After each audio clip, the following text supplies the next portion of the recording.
Eu sei que muitos, né, na nossa cultura, inclusive no meio evangélico, alguns têm uma ideia que todos são filhos de Deus. Todos são filhos de Deus, todos nós somos filhos de Deus.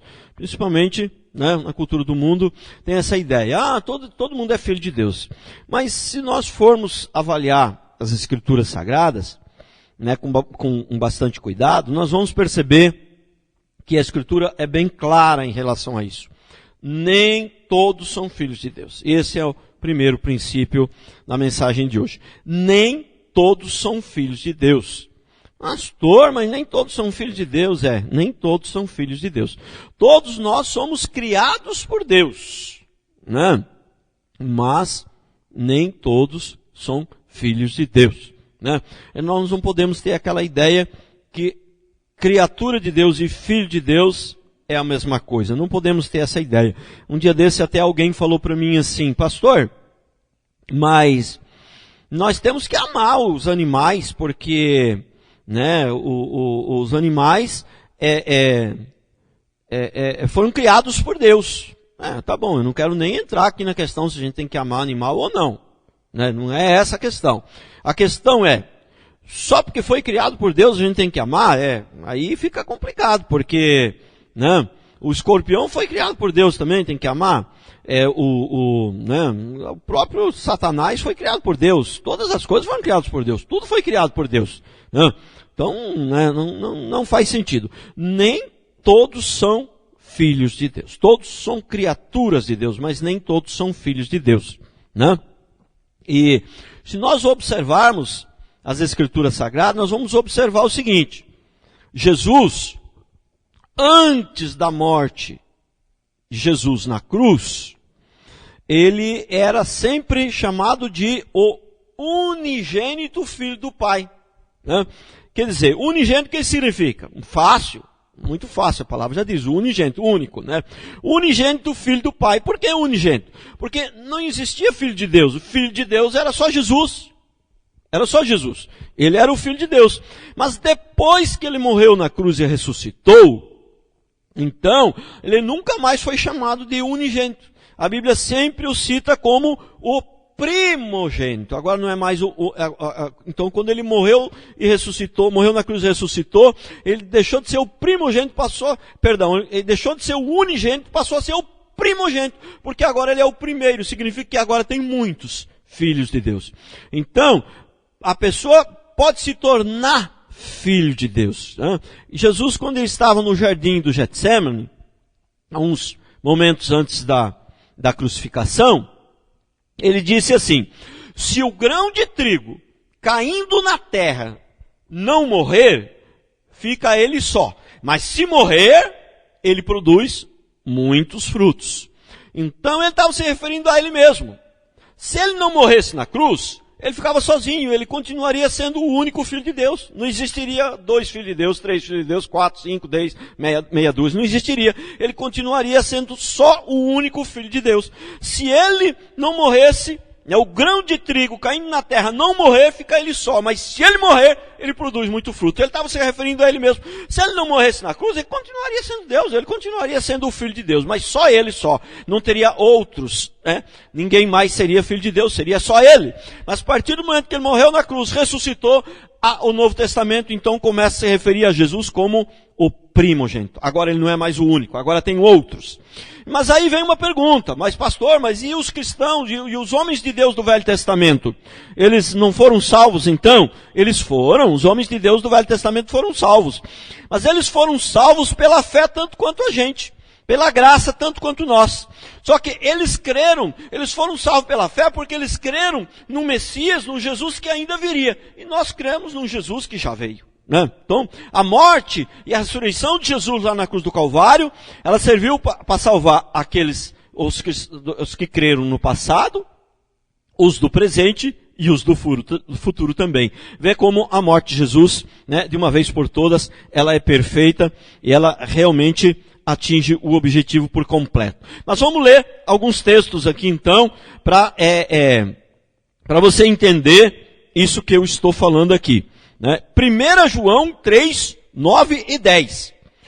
todo aquele que é nascido de Deus não vive na prática de pecado, pois o que permanece nele é a divina semente. Ora, esse não pode viver pecando, porque é nascido de Deus. Nisto são manifestos os filhos de Deus e os filhos do diabo. Todo aquele que não pratica a justiça não procede de Deus, nem aquele que não ama a seu irmão. Então você observou aqui que nem todo mundo é filho de Deus. Agora um texto ainda mais claro. No Evangelho de João, capítulo 1, versículo 11 a 13. Olha o que diz. Veio para o que era seu, e os seus não o receberam. Obviamente aqui está falando de Jesus. Ele veio para os seus. Quem eram os seus? Os seus eram os judeus. Mas os judeus não o receberam, né? Mas aí o versículo 12, continua a leitura, diz assim, né? Mas a todos quanto o receberam, deu-lhes o poder de serem feitos filhos de Deus. Irmãos, olha que coisa, né? Ele veio para os seus, e os seus não o receberam. Mas a todos quantos o receberam, deu-lhes o poder de serem feitos filhos de Deus, a saber, aos que creem no seu nome. Quer dizer, aqueles que crêem em Jesus, mas aqueles que crêem de verdade. O crer ali é crer de verdade, é se arrepender dos seus pecados, reconhecer que é pecador, reconhecer que precisa de um Salvador, reconhecer que esse Salvador é Jesus Cristo, né? Então aqueles que crêem verdadeiramente em Jesus Cristo, Deus lhe dá o poder de serem feitos filhos de Deus. Quer dizer, o homem precisa ser feito filho de Deus. Ele não nasce filho de Deus automaticamente. Nasceu da barriga da mãe, filho de Deus. Não. Quando nasceu da barriga da mãe, ela é filho da mãe dele, do pai dele, do José, do Pedro, do João.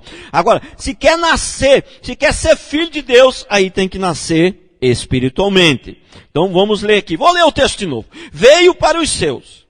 Para o seu.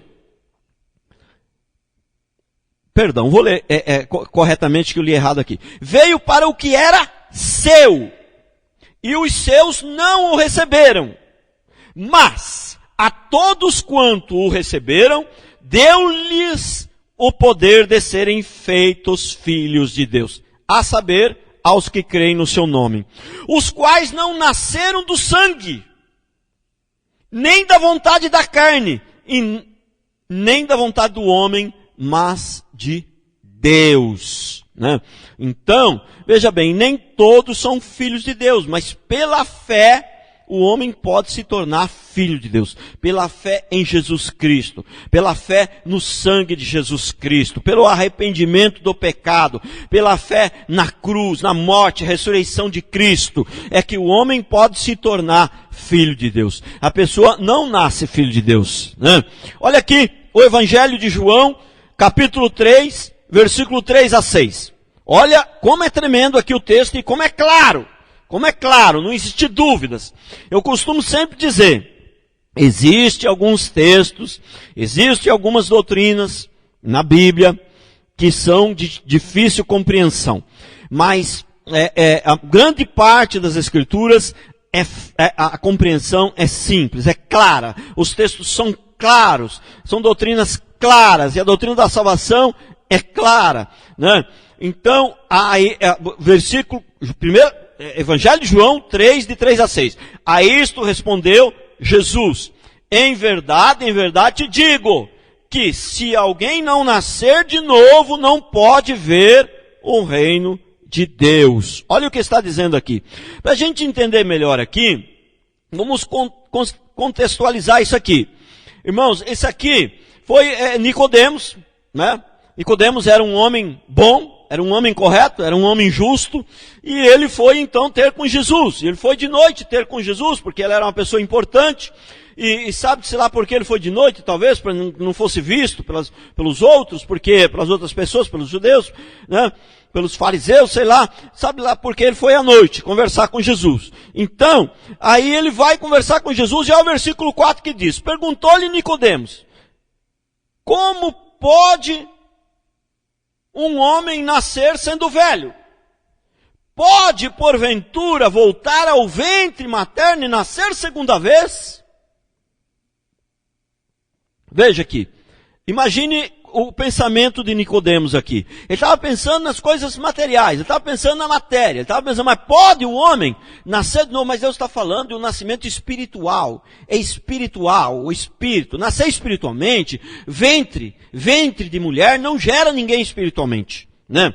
O que gera o nascimento espiritual é a cruz de Cristo, é o arrependimento e a fé na cruz de Cristo, a morte e a ressurreição de Jesus Cristo na cruz. Ventre de mulher não gera ninguém espiritualmente, não gera uma vida espiritual. Nicodemos pergunta então, mas como pode um homem nascer sendo velho?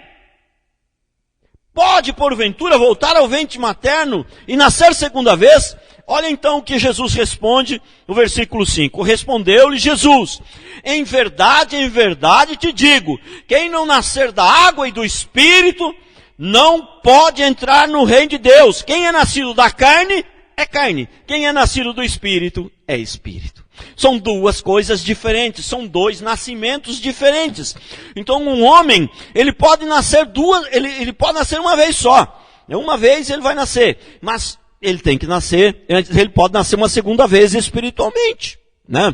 Porque depois, um homem não escolhe nascer da carne.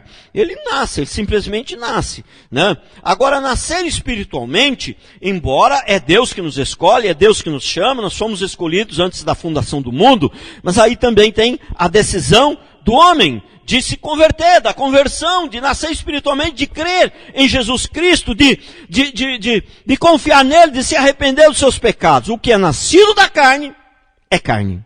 E o que é nascido do Espírito, é Espírito. Então, você vê que são duas coisas, é bem claro. O texto é bem claro, são duas coisas totalmente diferentes. Uma coisa é nascer da carne, outra coisa é nascer do Espírito. Marcos 16:15 diz assim, o contexto aqui também é quando Jesus enviou os discípulos, os seus, para evangelizar. E aí olha o que disse, olha que em Marcos 16:15 ele diz. E disse-lhe, ide por todo o mundo e pregai o evangelho a todos os filhos de Deus. Não é isso que o texto diz. O texto diz, disse-lhe, ide por todo o mundo e pregai o evangelho a toda a criatura. Não é que nós não temos que pregar o evangelho para quem já é filho de Deus, para quem já é cristão. Não é isso, nós temos que pregar. Mas aqui está se referindo mais especificamente ao evangelho da salvação, o evangelho do arrependimento. Então ele diz, ide por todo o mundo e pregar o evangelho a toda a criatura. O mundo, ir para o mundo são criaturas de Deus. Eles não são filhos de Deus. Então por isso que ele não diz aqui, ide por todo o mundo e pregar o evangelho aos filhos de Deus. Ele diz, pregar o evangelho a toda a criatura. Então, irmãos, Jesus, ele não morreu por toda a humanidade. Jesus morreu por todos aqueles que creem, por todos aqueles que realmente creem em Jesus Cristo. Então, eu sei que tem um texto muito conhecido, né? Deus amou o mundo de tal maneira que, né? Mas aí o texto não para por aí, né? Então as pessoas usam muito esse texto. Deus amou o mundo de tal maneira, mas não termina o texto, né? Então, o texto, se a gente for continuar lendo, diz, Deus amou o mundo de tal maneira para que todo aquele que nele crê seja salvo. Então, para quem que ele morreu? Ele morreu para todo aquele que nele crê. Só aqueles que creem que vão ser salvos. Não é o mundo todo que vai ser salvo. Se o mundo todo fosse ser salvo, entendeu? Então não existiria inferno, né? Aí não existiria inferno. Aí seria uma maravilha. Seria uma beleza, né? Para quem não quer. Para quem quer viver uma vida sem regra, sem temor a Deus. Vamos para o segundo princípio, né? Então guarda isso no seu coração. Nem todos são filhos de Deus. A pessoa pode se tornar filho de Deus.